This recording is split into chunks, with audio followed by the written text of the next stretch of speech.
Nobody's coming to save you. So you build and grind and you rise. From struggle to breakthrough. From pressure to legacy. These are raw, unfiltered stories of entrepreneurs, leaders, and dreamers who refuse to quit. Welcome to No Rescue. Sponsored by Proto. No Rescue family, we are back. I'm super excited for this one because we are coming into my world. We're with somebody that is a killer in real estate. And you know you're special if you're here talking about real estate because there's a lot of people that I don't consider dogs, and she is a dog. We are here with Paige Steckling. She is one of the best real estate agents in Utah, really in the world, I think. And that's high praise. Given, I think you've seen some of the, like my content on ripping on agents. It's a really low barrier to entry in this industry. So there's a lot of bad eggs. So Absolutely. No offense taken. You gotta, you can't just get your license and go out there. They give us all a bad name. So I get it. Absolutely. But you've made an incredible name for yourself. You're incredible at your social media and you've leveraged it in an awesome way. You sell, banger house. You were just telling me you were like, you were showing a $10 million home, right? And so I love that you just are really taking over the social space as it pertains to real estate. And I'm excited you're here. Thank you for coming. I appreciate it. Thank you for having me. This place is awesome. Like I told you, it's a really nice vibe and I'm excited. I'm excited too. And I appreciate that. It's been a long journey. I'll say that. Yeah. So obviously there's a lot we want to cover. I want to dive into you as a real estate agent, kind of how you use your social media, among other things. But I love to start at the very beginning. I want us to go all the way back to the little Paige, right? And I'd love to hear how you grew up, what was your family dynamic like? And I love to start there because I think it's important to understand how hustlers think and how they were developed. So let's start there. I grew up in North County, San Diego, this little town called Valley Center. Cool. My dad was always serial entrepreneur. He'd have money, lose money, have a ton of money, be balling, and then start something else. Yeah. And so I watched him. He's always been his own boss and started his own thing, done everything from all over the board.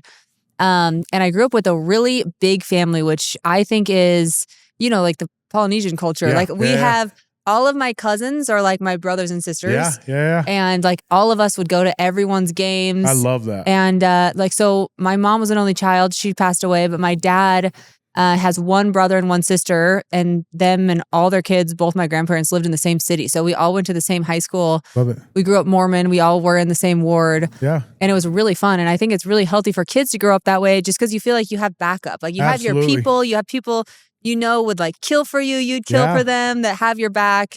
And so I really try to cultivate that with my kids here, with my sisters.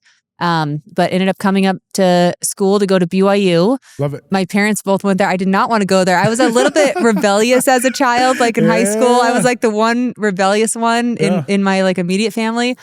But they were like, look, we're paying for your college, bitch. You're going to the church school.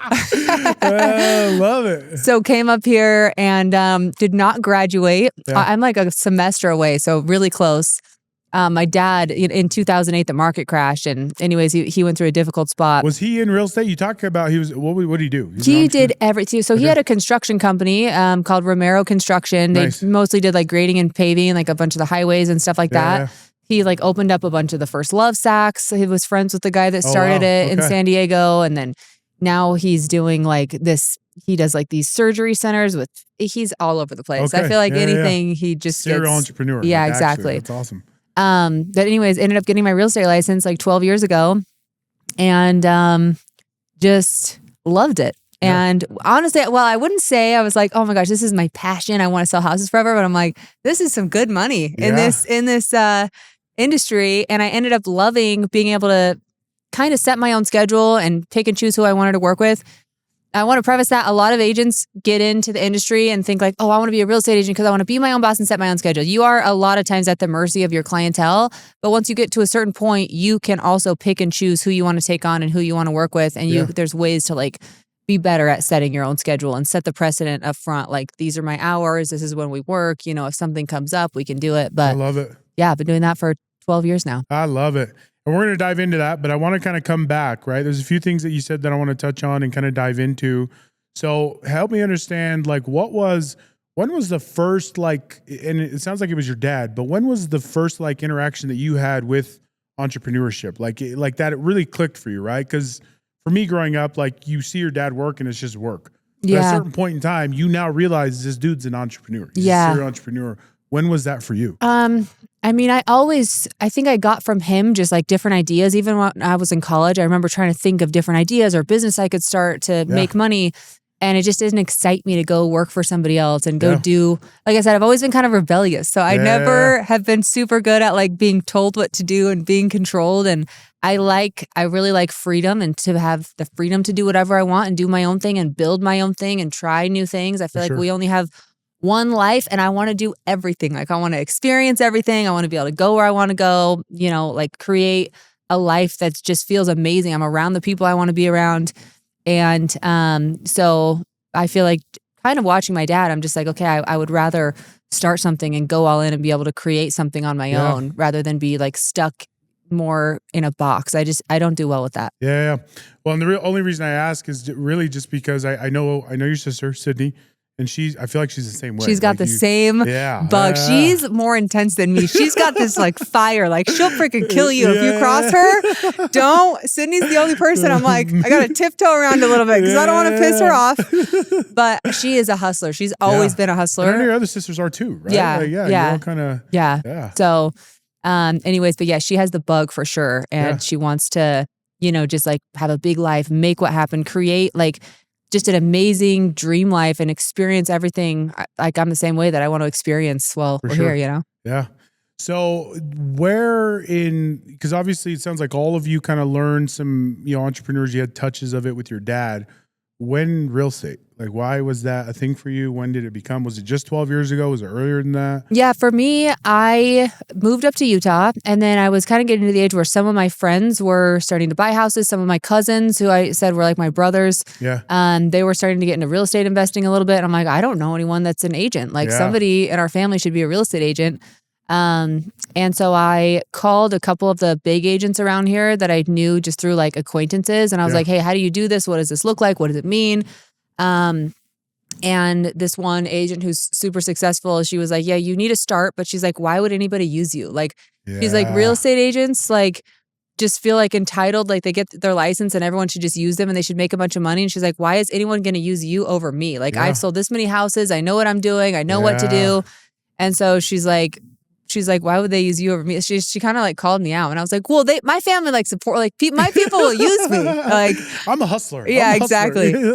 So, but she told me, she's like, you need to start on a team because it's kind of like we were talking about. She's like, agents know nothing. You can go get your license for $600. We'll put a pin in that, but yes. Yeah, and anyone can. And like when I first got my license, I didn't even know how to write a contract or how to show a house. Like they teach you the dumbest facts that you don't even really use, but not really how to like, you know, really help people and represent them in a way that's going to add value. Yeah.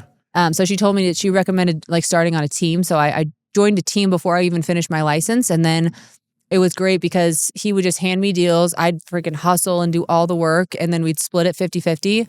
Then eventually I got to the point where I'm like, he's keeping all the listing. I'm doing all the work. Like I want to go start my team. And anyways, I try to structure my team where it's like super fair so everybody's, you know, making good money and it's a fair deal for them. Cause he would take 50% of my stuff and 50% of the stuff that he would give me.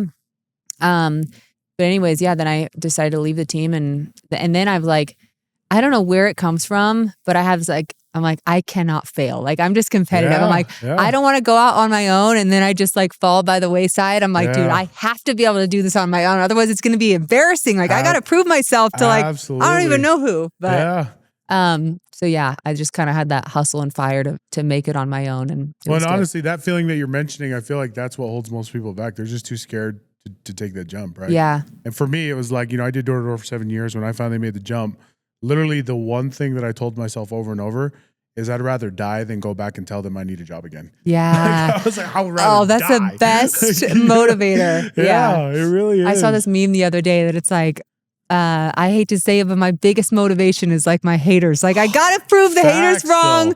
Like I gotta prove everybody wrong. It's like the biggest, there's so many people that motivate me. And then there's so many people that motivate me not to be anything like them. You know, you see people, you're like, gosh, that sucks. I don't want that to happen to me, you know? So when you obviously started in real estate, started on a team, which was fantastic. I feel like now, like, cause sure you're in real estate, but I feel you've also like found a real niche in being an incredible marketer. Thank right? you. Like I really like a social media marketer, influencer, whatever you want to call it. When did those like intersect? Like, was that something right off the bat, or did you feel like, oh, I have gold here? No, Like, but I love the marketing side of it. Yeah. So when I first went out on my own, I was just hustling like every other agent, what they teach you to do. I was like calling for sale by owners. I was like calling my sphere, seeing who I could help, just like grinding for every single deal.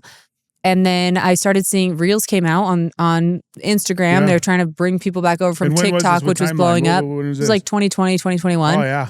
And at the time, now everyone and their freaking mom who's an agent is doing social media. Yeah. We get obnoxious, so I apologize. There's too many of us now. But at the time, nobody was really doing real estate content. And so I started doing, it was like just those funny little voiceovers. And I would make everything have to do with real estate, just like little real estate tips. I posted one. I had like maybe 1,000 followers at the time, and it like got 20,000 views. And there's a bunch of people in the comments being like, fuck real estate agents. They suck. Like, I hate realtors. But I'm like, oh, dang. Like, I'll be honest. Like, Yeah, but I'm like, dang, this is like being pushed out to all these people that don't follow me. And so I started being consistent with it and kind of came up with what now they'll call content pillars. But like I would cycle through different things like tips for buyers, tips for sellers, 100%. highlighting local stuff, like what's happening in Utah. I'm like, my target clientele is anybody in Utah. So I want everybody in Utah to follow me. So like how to get discount ski gear for your kids, the best places to go ski, where the best pumpkin patches are, and then just highlighting deals and listings here in Utah. So I'd kind of cycle through that stuff, and then just stuff that has to do with real estate that would make people laugh or kind of show my personality. Yeah.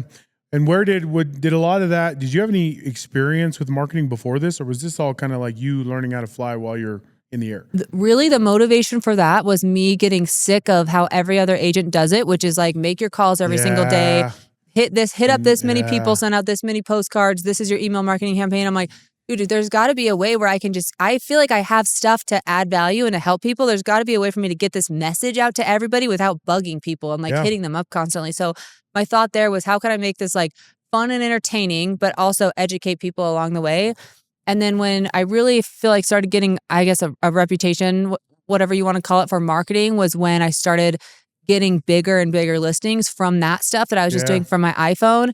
And then I became super passionate about just marketing listings in particular. Like in 2021, anyone could post a listing and sell it with multiple offers. Like everything was selling, right? Too easy. Yes. Now we're in a market where you can't post and ghost it. Like it does add a ton of value if you have a big database of buyers who are actually looking, who looked at your other listings similar in the same area, and you can remarket to those people anything that clicked on your other property website or listing video because they were interested in that one, and you can remarket to them. And then also getting it out in front of new people that aren't just like refreshing Zillow every single day. Yeah.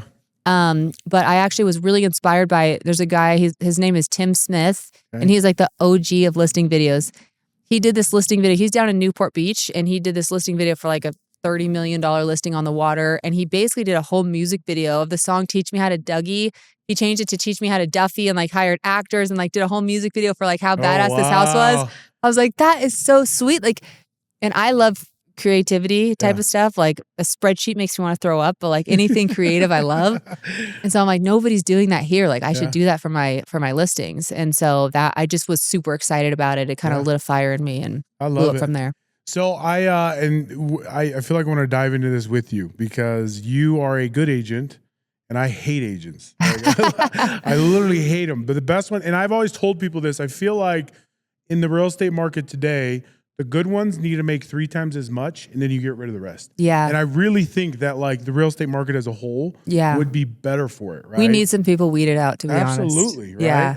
And but you've had your license long enough to where time is oftentimes the teller of all truth and you're killing it. Like, what have you seen in terms of the market of like the evolution of a realtor, right? Because in 2021, you could freaking know nothing and like make money. And so I'm just curious as to like your own opinion on your industry and your fellow colleagues, right? Yeah.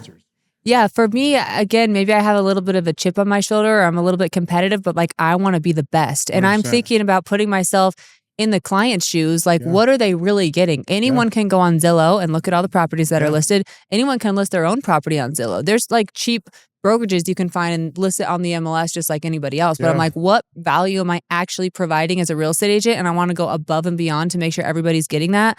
So for buyers, for example, like we have an inventory of listings that maybe haven't hit the market yet. We have really good relationships with agents all over. So we try to really focus on off-market listings for them. Like, what are they not seeing? What can they not do on their own? Or maybe like a listing that's expired or something that, we know we do direct outreach to other agents who have stuff coming up. And then also like if somebody wants to be in a specific area, like we'll go door knock that area and be like, hey, is anybody thinking of selling in here? Like, do you know any of your neighbors that would be interested? We have a buyer that wants to be in this neighborhood. That's right. And then for sellers, I really focusing on getting it out to the masses. A lot of people see the listing videos that we do and think, oh, she's just about herself, like what she posted on her social media. Like no one cares, that doesn't sell the house.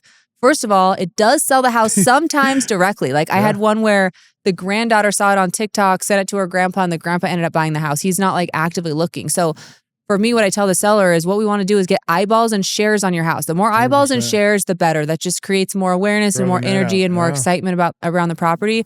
But the real purpose of the video is to build our back-end database. So we run it as an ad. People can comment a word on there. They get automatically sent the full property website with like the floor plan, all the info, all the marketing.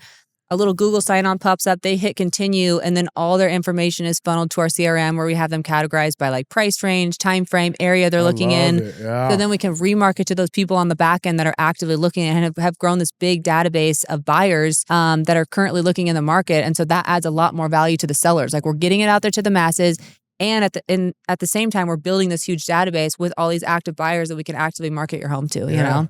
That's gas. And I love that you speak about the details because I think when anybody ever gets time to sit down and really tell about their business, you realize it's a science. Yeah. Right? Like you don't sell houses by accident. Yeah. You know what I mean? And the way that you're talking about it, I love it. And it brings me to a question like, you haven't always been this good, right? Like talk to me about that journey. Like when did Paige suck at selling homes? I mean, for sure, when I first got in, I knew nothing. Like I had to go to luckily I started on a team and I had to go to him for everything. Yeah. And then you learn, like there's so many things that come up in this business. So I've learned from tons of mistakes that I've made where I'm like, oh my gosh, like I can't believe I did that. Like I've had to buy a washer and dryer and fridge for clients before because I didn't like specify it in the contract and told them it was included, whatever. Like there's so many things you learn along the way. So this is kind of a reps game. Like you get better and better the longer you're in it. And then another thing for me in particular, when I first started blowing up on social media, I wasn't a top agent. Like I was doing like probably 10 to 15 million a year. So I was okay. But just like your average agent, I wasn't not selling anything, but I wasn't crushing it. And then people started looking at me like I was, had some authority just because my social media was blowing off. And so I'm like, oh my gosh, I got to dial my shit in. Like I have to live up to what people are thinking. Like that's so embarrassing if I get like asked to speak at this real estate conference or asked to speak at this event. And I'm like, I feel like such a fraud. So I'm like, okay, I got to dial this in and actually get better and better. And then also as I started getting more and bigger listings, more high-end listings, and I had the money to invest in the systems and stuff like that and to hire somebody on.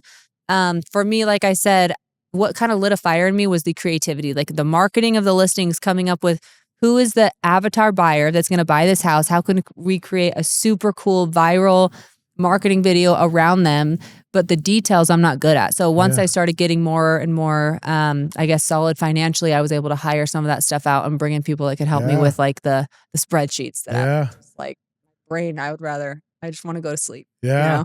Well, it's funny. You bring up such a good point because I remember very similarly the imposter syndrome that settles in when you get into certain rooms and they've invited you by no other like way other than your social media. Yeah, right? that started happening. Yeah, and it's funny because it really gives you also it also helps me really identify the bad part of it with this is how people are frauds. Some people don't care. They just act like 100%. For me, I've always been humble. I'm like, I'm not like I was even on this real estate seminar yesterday and I'm still humble. I'm like, look, there's so many people that are doing other things so much better than I am. 100%. But some people will just take that and act like they're an expert when it's like, you don't really know if these people are actually transacting. Yes, or not. exactly. Yeah. But I also think that is really I think that's what keeps us going, right? Is the fact that like, I'm my own worst critic. Yes. And because of that, I'm outworking this dude because I don't feel like I deserve it. You know what I mean? For me, I never wanted to be that fraud. Like I'm all about being real. I'll tell you exactly what I'm doing, exactly what's working, what I'm good at, not good at. And for me, when I started getting that traction, I'm like, I'm Utah real estate Paige. Like I'm supposed to be the best. And it motivated me even more to be the best. So I actually switched everything I was doing when I started feeling that way. Like I was listening to murder podcasts at the time. I'm like, what is this? What am I bringing into my life? How has that helped me? Like I switched out murder podcasts for real estate podcasts. Like I want to learn everything there is to learn. I want to know everything there is to know. So when people ask me these questions, I don't look like a fool and I know everything to back it up and I'm putting the work in. I have the business to back it up, the knowledge to back it up. Everything I'm bringing into my space is going to help me grow and get bigger. Everything I'm putting out there and thinking about, it's kind of like manifestation. People say you just like think about it and you get it, which I don't necessarily believe in, but I think there's something to be said for being obsessed with something. Absolutely. Everything you're taking in, everything you're thinking about and putting out and seeing opportunities and then just freaking making it happen. Absolutely. I have a good friend. He's actually, shout out Proto, Danny, CEO of Powder Ops, 9-figure business. And I used to think I was OCD until I met him.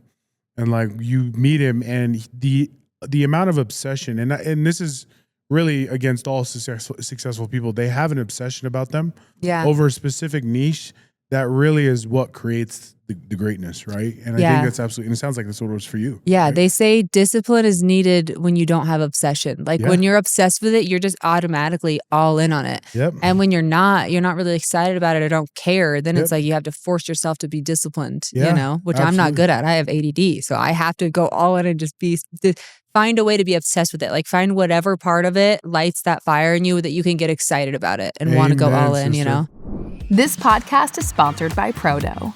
With Proto, taste comes first, but trust follows. It's clean, it's grass-fed, and it's made with standards you can feel. This is protein for people who expect more. Bougie, not basic. So I want to dive into a little bit of your current business because you do, you talk about, that humble confidence, but also the imposter syndrome. Like what does Paige do that's better than any agent today? I think I have better marketing than anybody else. I have better systems than 90% of the agents in Utah. And then I have a team of killers who now, when I started a team, it was a little bit clunky. I'm like, how do I do this? I don't know how to make this work. But like my agent in Park City is a better agent than me. Like she knows the ins and outs of every single neighborhood. She's an investor herself. That's what she does. She invests in like luxury ski properties. So she's great at like, okay, are you looking for cash flow? Are you wanting something that you're going to want to sell in a few years? Like you're looking for equity. She knows all the ins and outs of everything that's off market. She'll sit and call all day, like expires or other agents. Like, what do you have coming on the market? So I think once you get to a certain point, I guess maybe a little bit of a weakness of what we just talked about is being obsessed is I kind of got to a certain point where I'm like, okay, I've gotten to where I want to be. I'm exhausted. Like I feel like I don't have a life right now. I'm working 100%. From when I wake up to when I go up to bed at night. And so then my focus kind of switched from, okay, I want to just be the killer, like kill everybody else, outwork everybody else and just be the best to like, how do I actually enjoy my life and bring in things that I want to do and that I love doing and like cultivate more joy in my life and bring on other killers to help like keep growing and keep giving that clients the same level of service, Yeah. Is there any, cause you mentioned something, you kind of switched gears of who you listen to, like you went from murder podcast to like real estate. Who are some of like the thought leaders in your current life, like as it pertains to maybe real estate or just how you've built your business? Well, if you're a real estate agent in general, BAM Media is a great real estate media company. Cool. They have a podcast called Knowledge Brokers, and they just keep you updated on what's happening in the market.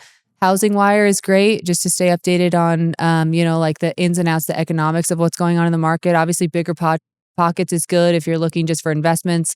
If you're looking to learn as a real estate agent, Millionaire Real Estate Agent by Gary Keller is one of like the OGs, good ones on how to build your business. Yeah. But there's tons of them out there. Yeah. I love it.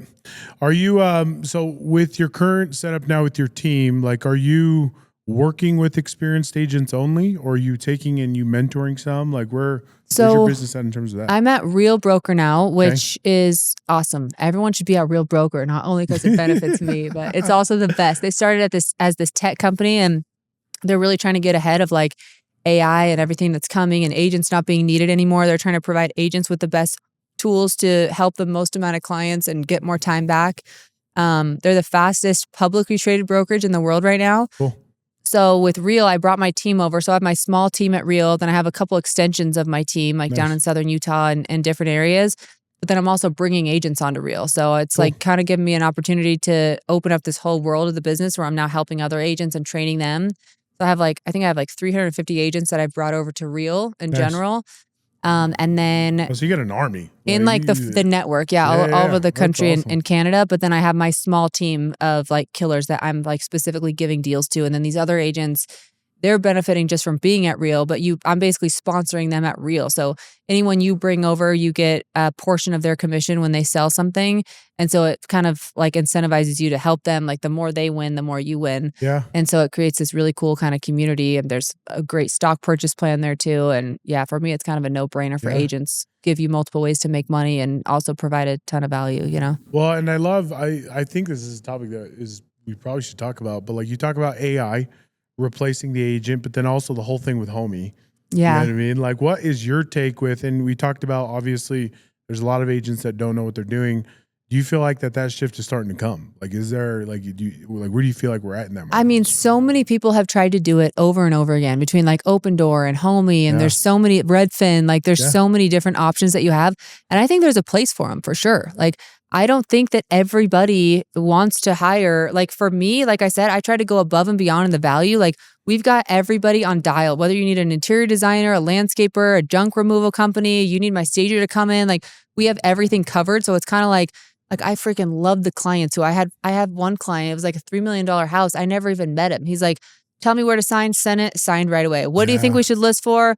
List it, go for it. Like he let me do my thing, do the marketing. Like I literally got 2 stagers in there because I had one stager. I'm like, this looks terrible. It's not the vibe for the house. Got it out, got a new one in, like cleaners through the house. We got it all landscaped. So for the people that just kind of, I don't want to deal with it. I trust you and I want the best. It's like, you should hire the best. Yeah. But there's some people who are like always looking for a deal and they're willing to do more work. And I think Homie was killing it when the market, like I said, you could post it and list anything. But even then, like not to rag on Homie, but like I had a couple listings where the buyer's agent would like send in offers. I had one where the buyer's agent sent in an offer, like didn't even call me or text me. His buyer got his offer got lost. Like it went to my junk. I'm like, there's some bare minimum things an agent should do. Like call the freaking listing agent when you send in an offer, say, hey, what's important to the seller? What are they needing? Like maybe there's one thing you need to tweak in the terms and it's not even the price that you need to give them the best price. Yeah. So like there's some bare minimum things that I kind of feel like you get what you pay for when you're paying. Yeah. But I do think there's a need for stuff like that. Like for somebody who's super knowledgeable about real estate, what if they're licensed in another area so they know generally what they're doing and they don't need as much help or want as much help and they want to save a little bit? I think there's always going to be a place for that kind of thing, you know? So with as many transactions as you're seeing both individually and then with your team, like what are some of the patterns you're seeing in today's market? I mean, we're seeing rates drop down. Like, are you seeing, especially since you do a lot of luxury, right? Yeah. Would you say that's like the majority of what you do? Yeah.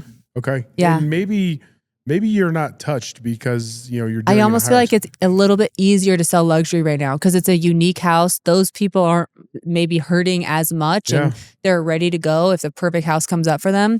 But it's been brutal. For like the normal price home, it's kind of been like pulling teeth to get homes sold. Like you got to get creative with the marketing.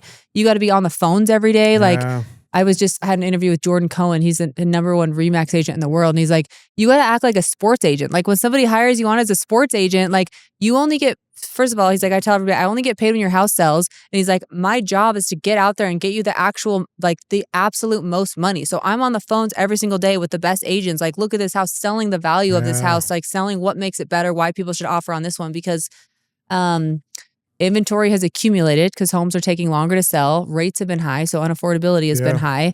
And so it just creates this place where sellers and buyers are kind of at a standstill. Like, buyers don't have to buy. A lot of sellers are locked into a 3% interest rate. Like they don't have to sell. And so we just kind of been at a standstill. There's less transactions happening. But every time rates tick down a little bit, we see like an uptick in like mortgage applications, and then also in showings on our listings. So are you, I mean, cause it's the 19th of what's the month today? September. Rates dropped down, this week. Yeah. Are you seeing it? Like already I'm seeing it. Yeah.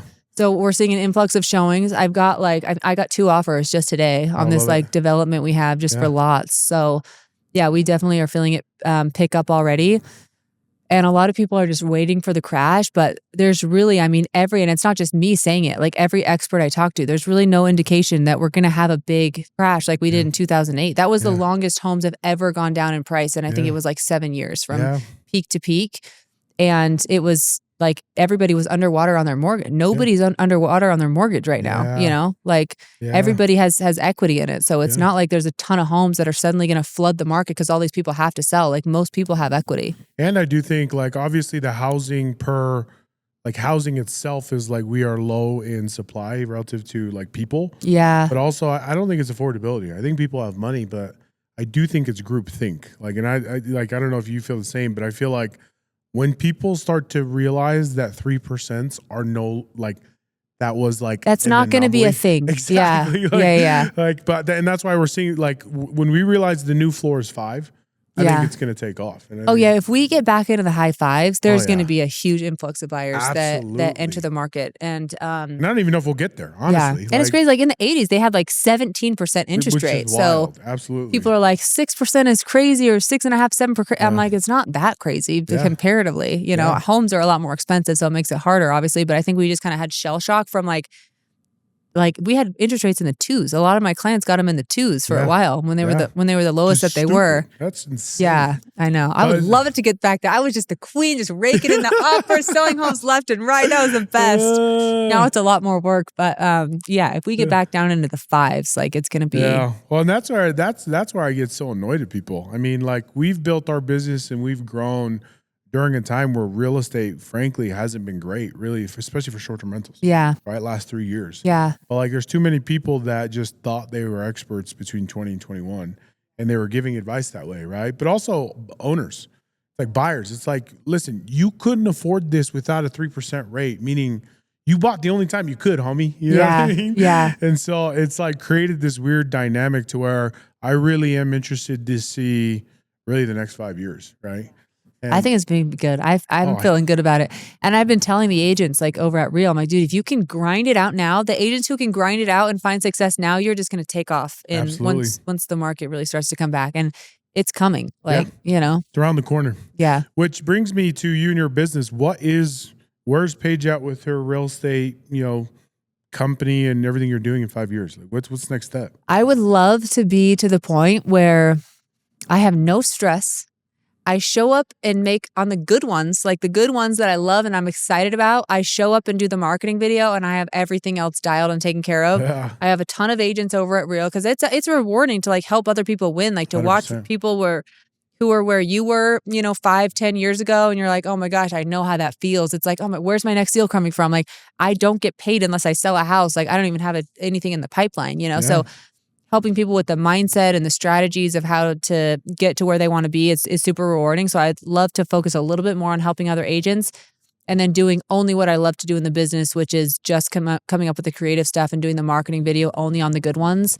But it's going to take a little bit of, you know, work to get there. I'm on my way. I'm slowly getting there. But well, and I feel like that's it's funny because there's a lot of people that kind of eventually shift into that top of market funnel position, which really is like visionary and just like influencer, you know, just show up, do the video, and then everything else is taken care of. Dude, it's crazy. There's so many ways you can make money now. Like in 2025, there's so many ways. Like, my brother's making money. Like he just randomly he does like Amazon affiliate, like live sales stuff, but like with social media just at your fingertips. Like if you can just show up and build a brand, and if you can add value and make people laugh, your brand's going to blow up. And then any industry, anything you want to do, you know, it's just so much easier when you have a platform. The principles of making money are all the same, and it kind of takes what it takes. And to your point, and I think you've done, and I'd love for you to talk a little bit more about this too, is like, we were talking about this a little bit, like people don't follow brands anymore, right? You were asking me, hey, should I follow Elkridge? Like, no, nobody cares about Elkridge. Not a thing. No, half my investors don't even know Elkridge, but they know Lame. You know what I mean?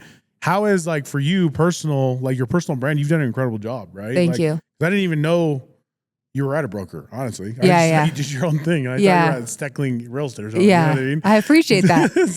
I mean, at the time, I didn't really know what I was doing, but I'm just like, okay, this is working. I'm starting to get it. At first, what started to happen is I started getting deals. In real estate, we call it your SOI, which is your sphere of influence. So I started getting deals from my SOI, just people I knew because they saw me showing up consistently. And I feel like it was almost like sympathy deals. They're like, oh, she's trying really hard. I'm going to throw her a deal. She's trying so hard. Like, poor Paige, we got to give her a deal. So I had like a friend from high school I hadn't talked to for years, like refer me a deal of his friend that was moving up here, and he's like, I see your stuff, like, you know, you're working hard or something, like some of your stuff's pretty funny or something like that. Like it was literally, I felt like he was like, I'm gonna help her out. And then I started getting deals directly from my social media. But what was your question again? I lost my train of thought. Really, I was just asking about your personal brand. Oh yeah, right? the personal brand. So once I started getting traction from it, I was like, okay, I'm going all in on this because this is working, and I can do a one-time video and get my message out there to everybody. And so I use my stories. I was on my stories every single day. That's where people can really get to know you. And in this industry, people want to work with somebody they know, like, and trust. So 100%. if they knew where I worked out, they knew what I like to eat, they knew who my friends were, they knew what was, what my kids were doing. Like, I shared everything in my stories every day. And then I just provided straight value on my feed stuff to them. I feel like if you can do that, you can blow up your brand. But with anything, like I was telling you before, people want a guy. Like, I don't want to call a company like a cleaning company. I don't want to call like a roofing company. I have my guy that's my roofer. Like, if you're my client and you need help, I have the guy. I'm going to text him directly, and he's the best, and he's going to come fix your house. If I need to get my place clean, I have the guy that owns the cleaning company, and he's going to send his girls in there, and he's going to make sure it gets done now. Like, everybody wants a guy that they can just text and go to. So true. And I feel like, a company, I'm just like, well, am I going to call and talk to their AI? And like, hopefully I talk to somebody who knows what the hell they're doing. Like, I don't have time for that, and I don't want to do it, And with your, because you're exactly right. I feel like personal brand is where, trust is built. And I like to think that, transaction and business moves at the speed of trust. Yeah. Do you have any plans of leveraging that in other capacities outside of real estate? Is that something you've ever thought about?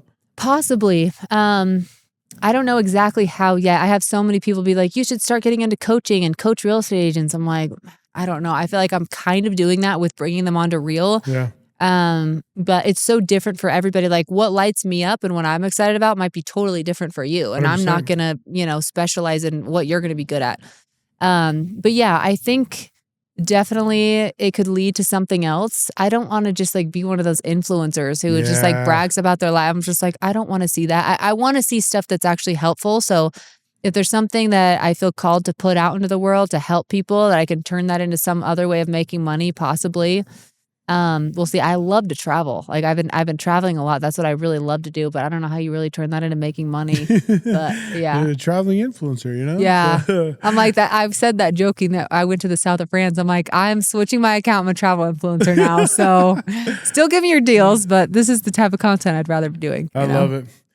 So and this is because I feel like we've done a great job about highlighting all of the wins, and you've been on a rocket ship, and congratulations on all the success you've done. Thank you. Deserve it. By way of this podcast, right? No Rescue. I like to think that, there's marginal lessons that can be learned in winning.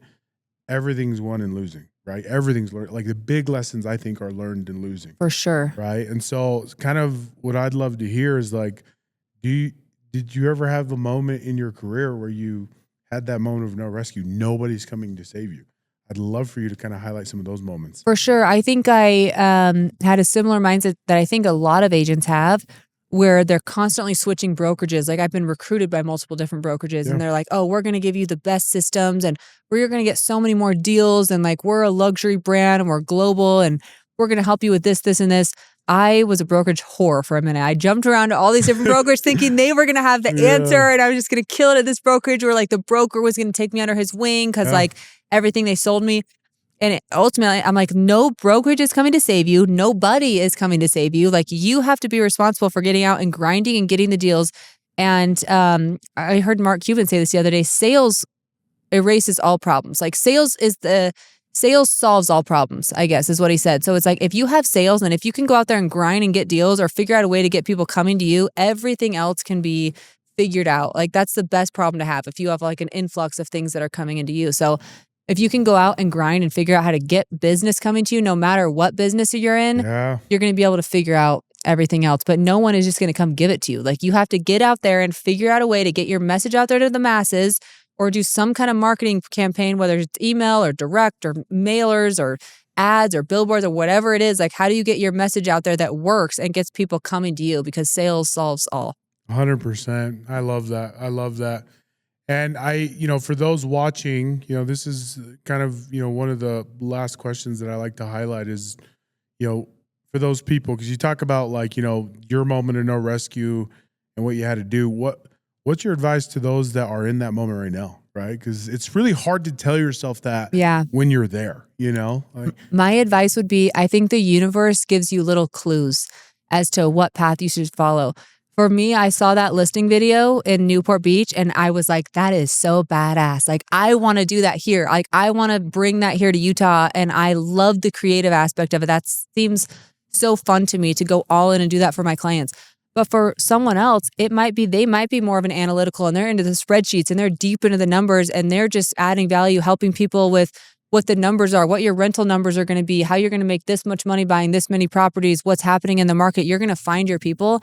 But really listen to what kind of lights that fire in you, like what lights you up, and go all in on that, because it's going to be so much easier to get obsessed about something and just figure out a way and think about it all the time, doing work on it all the time. It's going to be so much easier when you go all in on something that kind of lights you up rather than trying to force yourself to do something you're not that excited about. I love it. Paige, I love your energy. I appreciate you being here. I can tell like why you've seen the success that you've had just been spending time with you, because every time you're just on it, right? And I love like your energy that you bring, and I can tell that you bring it to your clients. Is there any last words that you'd share with people watching this podcast? I mean, I guess like sometimes I still do get imposter syndrome. Like people are like, oh, she has a big following, it's good for her, or she looks a certain way. I'm like, dude, I feel like I am just grinding like everybody else. Like if I can do it, anybody can. And I know that sounds super cheesy, but like, it's just a matter of, like I said, finding what excites you and going all in on it. And there's a way to figure out everything. With ChatGPT and Google, you can literally figure anything out in 2025. So yeah, I love it. Well, thank you so much for being here. I appreciate you. And again, this is high praise because I hate agents. I feel so honored. I'm the one. So the fact that you're here, like, it says a lot of what I think of you. I appreciate you being here. The last thing that we have on the agenda is I just need you to sign the wall. So thank you for being here. No Rescue. Go ahead and hit and follow Paige Steckling. We'll see you on the next one. Thank you. Sponsored by Prodo. Flavored protein, not protein flavored. Discover our 20 plus luxury flavors at prodoshop.com.